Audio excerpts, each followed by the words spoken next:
The Youngstown State University Honors College is pleased to present Storytime from Folk Hall, the home of the Honors College, and from the homes of our alumni near and far. We hope the sharing of stories from members of the honors community brightens your day.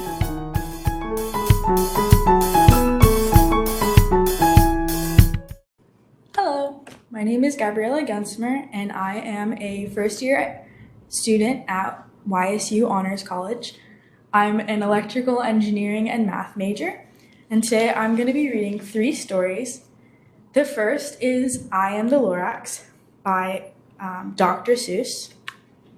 So it starts. I am the Lorax, I speak for the trees. Sit down and listen to my tale, if you please.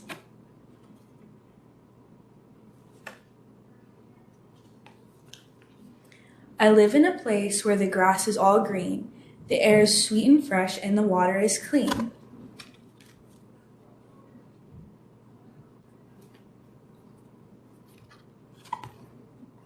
Swami swans fill the sky, humming fish swim all day, brown barbaloots frolic, they laugh, dance, and play.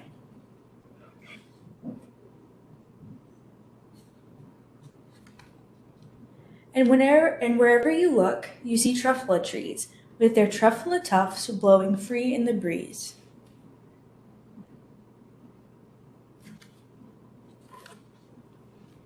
But there once was a time when a onceler came and cut down all the trees you could see far and near.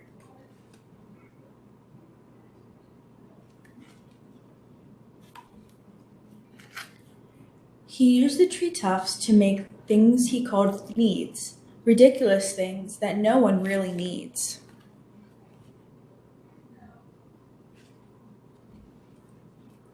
The water turned brown, the smoke filled the sky.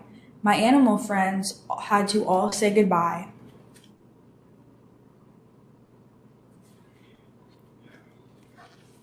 But then someone like you, who cared a whole lot, came to the forest, to this very spot.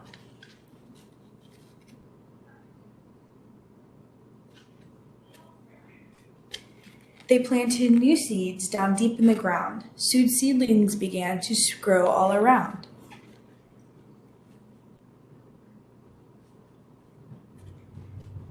The forest grew back with truffula trees. Once more their soft tufts would blow in the breeze.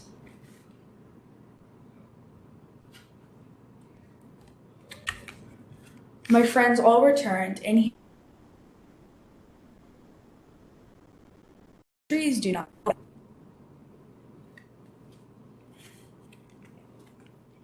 Now it's the job of each girl and boy to keep our trees safe for all to enjoy. So that's the end of our first book. Our second book is called Library Mouse by Daniel Kirk.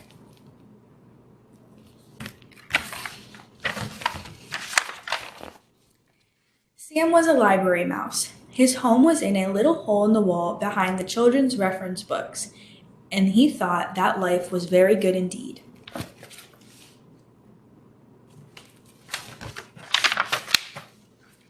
Every day when the library was full of people walking up and down the aisles, studying, checking out books, and working on the computers, Sam was curled up in his little hole, sound asleep. Every night when the people went home and the room was dark and quiet, the library belonged to Sam.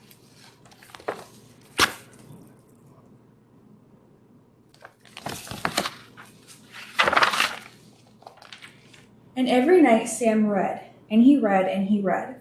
Sam read picture books and chapter books. He read biographies and poetry, cookbooks and sports books, fairy tales and ghost stories, and mysteries by the dozen.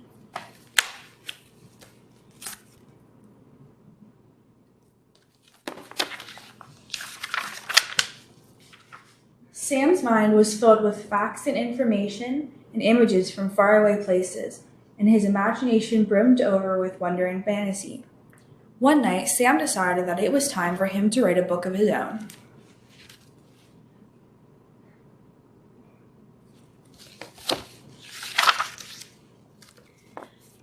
Sam folded over some little squares of paper he took from the librarian's desk to make pages. Then he found a pencil that had rolled underneath a shelf, and he began to write. Write what you know, Sam had read in a book about writing. So Sam wrote about being a mouse. He drew the pictures for his book by posing in his little mirror and then sketching what he saw.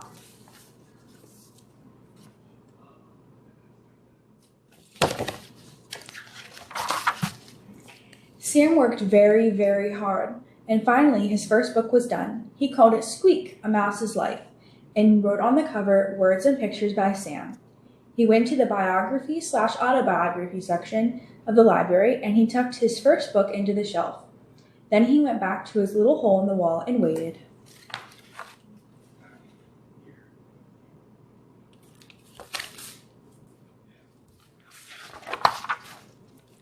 The next afternoon, sunlight streamed in through the library windows. "What's this?" asked a girl whose teacher had sent her to the library to do a book report. "I've never seen anything like this before," said the librarian, and she put Squeak, A Mouse's Life on her desk.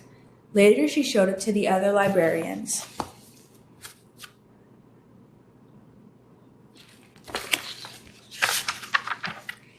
Sam decided to write another book.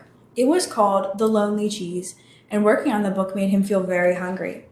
It was a good thing that he always found so many crumbs to eat by the trash basket in the hallway. When he finished the illustrations, Sam scurried to the picture book section and proudly placed his latest book on the shelf. Then he went back to his little hole in the wall and waited.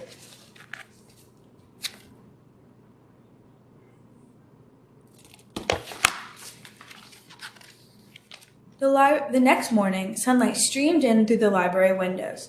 "What's this?" asked a little boy who was looking for a big book on trucks. "It's another book by Sam," said the librarian. "Just who is this Sam?" she thought to herself, and put The Lonely Cheese on her desk. Later, she showed it to the children at Storytime.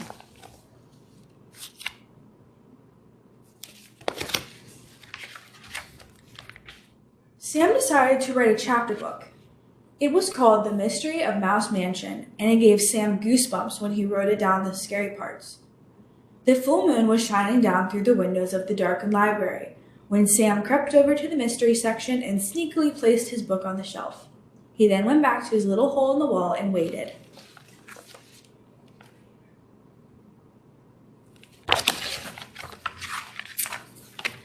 The next day, sunlight streamed in through the library windows.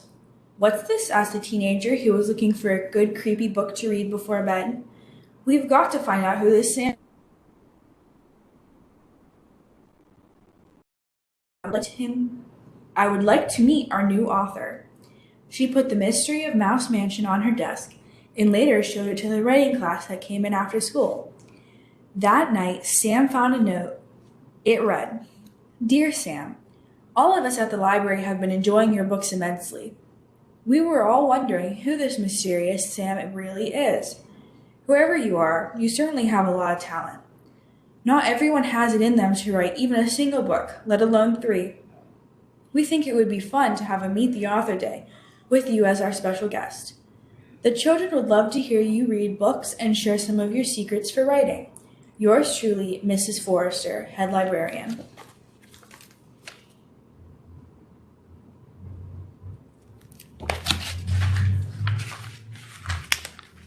Sam felt a little nervous. He was happy that the children at the library liked his books.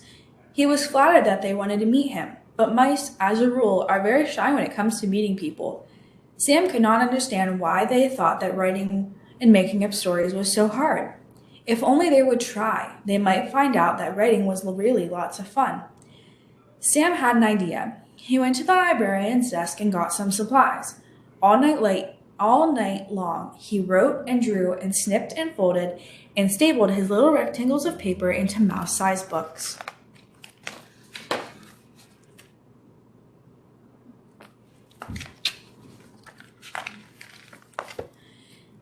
In the morning, when the librarian opened up the children's room, there was a sheet of paper taped to the door. "Meet the author today," it read. A little girl who was the first to see Sam's display all set up on the front of the table. "What's this?" she asked. There sat a tissue box with a pair of pencils taped to the side and a banner stretched across the top. On the banner was written, "Meet the author," with an arrow pointing down.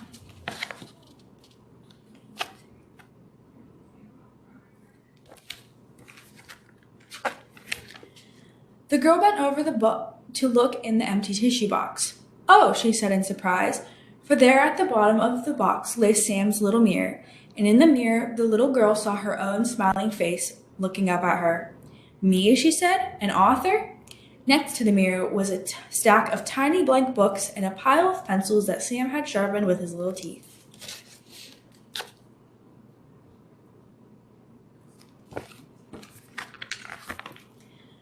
All that day, and for many more thereafter, people came to the little display to meet the author. Soon there was a whole shelf full of books written and illustrated by people who had never written a book before, telling stories that had never been told.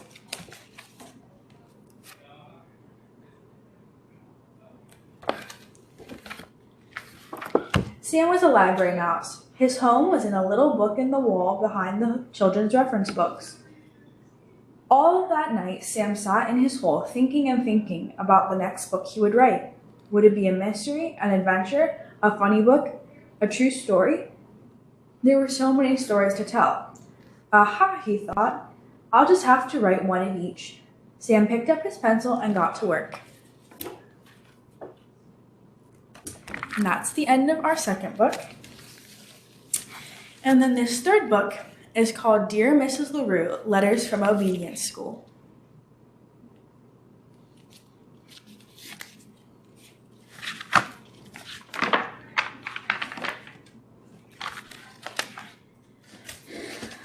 The Snort City Register/Gazette, September 30th.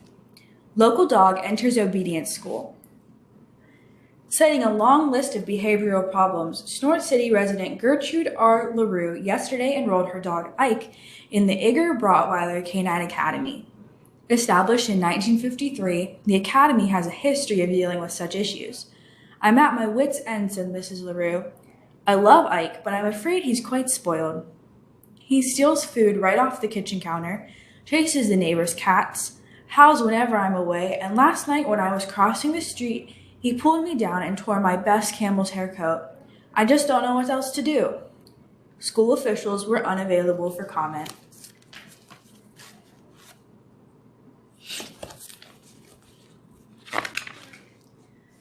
October 1st. Dear Mrs. Larue, how could you do this to me? This is a prison, not a school. You should see the other dogs. They are bad dogs, Mrs. Larue. I do not fit in. Happy and need something to chew on when I get home. Please come right away. Sincerely, Ike.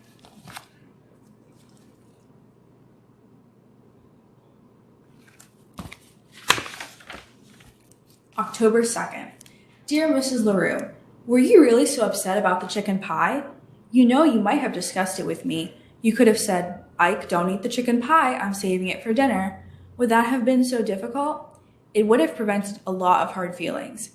Needless to say, I am being horribly mistreated. You say I should be patient and accept that I'll be here through the term.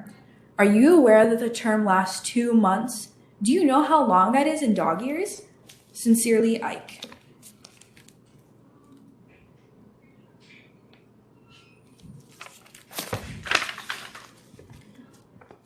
October 3rd. Dear Mrs. Larue, I'd like to clear up some misconceptions about the Hibbins cats. First, they are hardly the little angels Mrs. Hibbins makes them out to be. Second, how should I know what they were doing out on the fire escape in the middle of January? They were being a bit melodramatic, don't you think? The way they cried and refused to come down. It's hard to believe that they were really sick for 3 whole days, but you know cats. Your dog, Ike.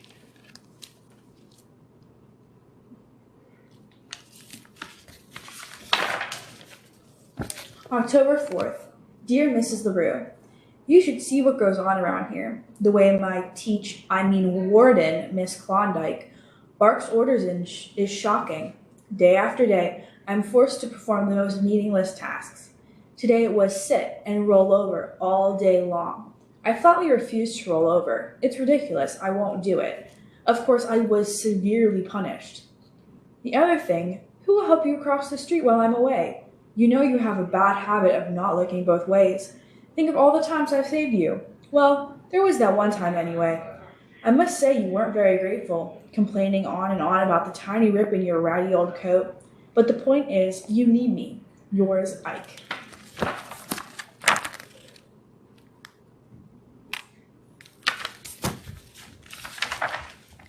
Dear Mrs. Larue, October 5th.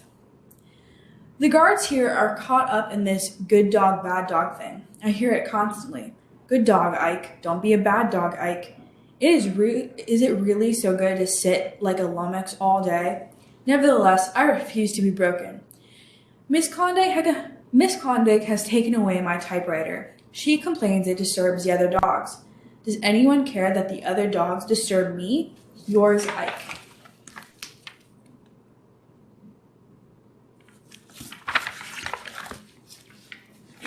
October 6th. Dear Mrs. Larue, were the neighbors really complaining about my howling? It's hard to imagine.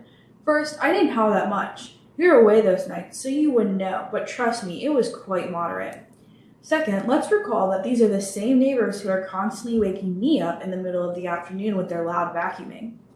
I say we all have to learn to get along. My life here continues to be a nightmare. You wouldn't believe what goes on in the cafeteria. Sincerely, Ike. P.S. I don't want to alarm you, but the thoughts of escape have crossed my mind.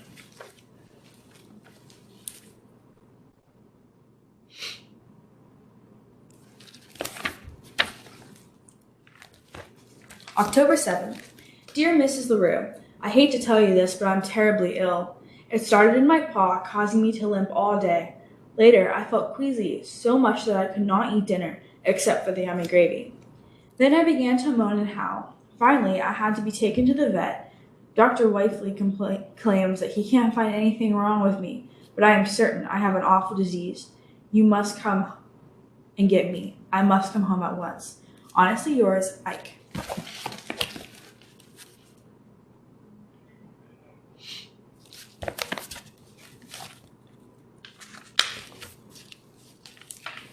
October 8th. Dear Mrs. Larue, thank you for the lovely get well card. Still, I'm a little surprised that you didn't come to get me.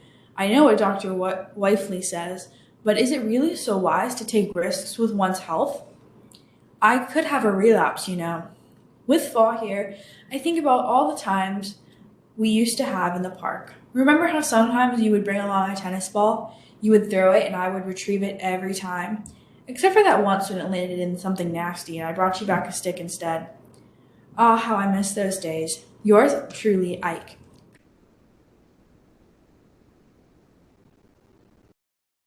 DP, I still feel pretty sick.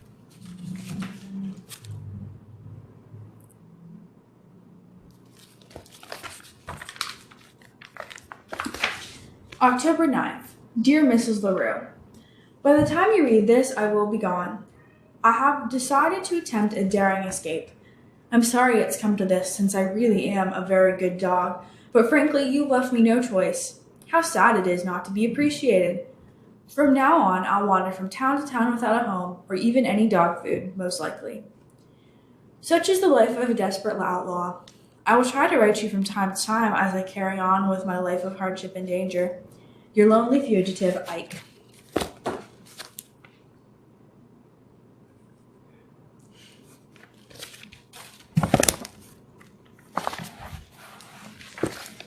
The Snort City Register/Gazette, October 10th. Larue escapes doggy detention. Former Snort City resident Ike Larue escaped last night from the dormitory of the Edgar Rottweiler Canine Academy. The dog is described as toothy by local police. His current whereabouts are unknown. To be honest, I thought he was bluffing when he told me he was planning to escape, said a visibly upset Gertrude R. Larue, the dog's owner. Ike tends to be a bit melodramatic, you know. But I can only pray that he comes back.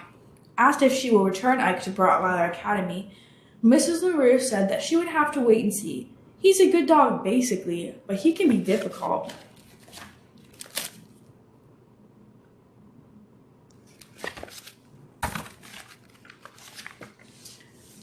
October 11th, somewhere in America.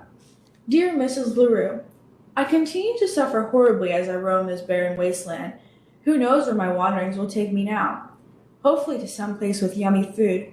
Remember the special treats you used to make for me? I miss them. I miss our nice, comfy apartment, but mostly I miss you, your sad dog, Ike. P.S. I even miss the Hibbins cats in a way.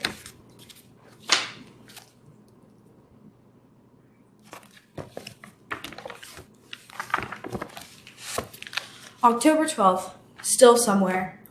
Dear Mrs. Larue, the world is a hard and cruel place for a stray dog. You would scarcely believe the misery I've endured, so I've decided to return home. You may try to lock me up again, but that is a risk I must take. And frankly, even more than myself, I worry about you. You may not know it, Mrs. Larue, but you need a dog. Your misunderstood friend, Ike.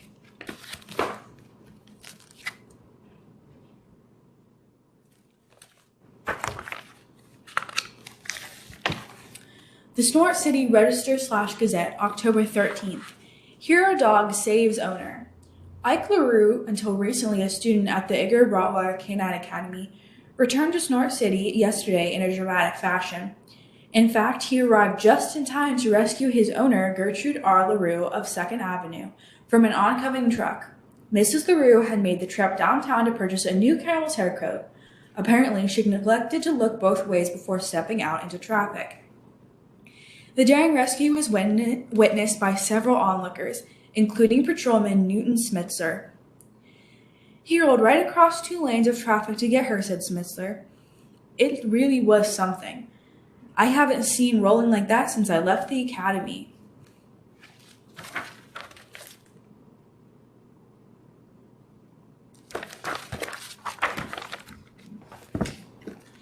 Mrs. LaRue was unhurt in the incident, though her coat was badly torn.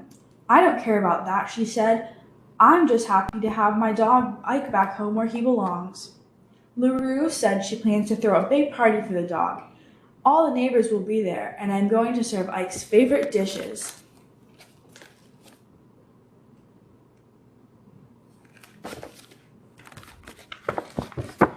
I bet he can't wait to taste the chicken pie.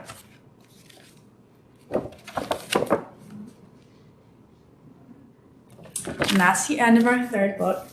Thank you for listening and for sitting for story time with me, and I hope you all are having a great day and stay safe. Welcome to Honors College Storytime. My name is Nick Tansabell. I am an Honors College alumni myself from the 23rd class. Back in 2015, I was a freshman. So tonight we'll be reading 2 of my favorite Dr. Seuss pieces, the first being Green Eggs and Ham, and the next being Oh, the Places You'll Go. Thank you for watching Storytime, a new program designed to help with literacy and learning, brought to you by the Honors College at the Youngstown State University. The YSU Honors College provides highly motivated students with opportunities to deepen their learning and develop to their full intellectual and cultural potential. Students also contribute to the community by service projects such as Storytime. The college is committed to creating an environment welcoming to and supportive of students from diverse backgrounds. Storytime airs Mondays at 6 p.m. See you next time.